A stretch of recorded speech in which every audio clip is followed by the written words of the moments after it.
সকালে খাই গেলাম 8 রুটি অফিসে বুঝছো। এখন 5:30 ছুটি হয়েছে, 9 দিন বন্ধ পর 8 ঘন্টা ডিউটি করেছে।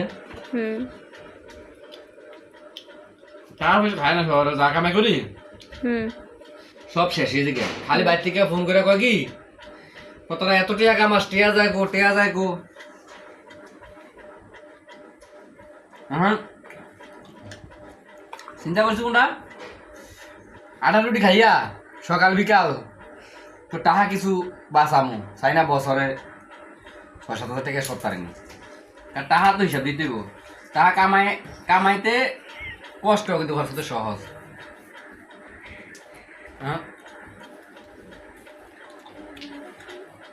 আগে খেতাম ক্যামেল একটা 10 টাকা, এখন খাই বেরিস একটা হাত টিয়া 3 টাকা বাঁচতে আছে একটা সিগারেট থেকে। কির মুরে ভাই পয়সা করতে গেলে বা পয়সা লইতে গেলে এই 8 রুটি খাইতে হবে, তাছাড়া পয়সা না যাবে না। তুমি কো 8 রুটি খাইতে হইব, বড় লোকেরা কি করে জানো? বড় লোকেরা সকাল বিকাল খায় 8 রুটি, এর লাই তো এরা বড় দুপুরে খায় কয়টা ভাত। বাতো না এরা চিন্তা করে কোনটা, যদি একবার কষ্ট জিম খেতে যদি উপস্থা যায় তাহলে এটা পরের বেলা খাবি, একবেলা ভাতের ট্রে বাজবে পয়সা আলা হইতে। তুমি মনে করছো কি তুমি গরিব দেখে খাইতেছো? তুমি 8 রুটি যারা খাই রয়েছে বড় লোক। কথা এটা না,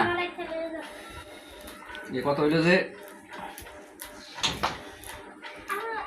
আমার ফেসবুক ফ্রেন্ড বন্ধুরা সবাই আমার লাগে বেশি দোয়া করা লাগবে না, অল্প একটু যখন আমি 3 বেলা 8 রুটি খাইয়া কটা পয়সা সরকারের উপরে রাখতাম, একটু দোয়া করবেন। আর কোন সাওয়ার নেই আপনার কাছে আমার, আমিন আমার সাওয়া। আমিন সবাই ভালো থাকবেন, আল্লাহ হাফেজ। আমিন।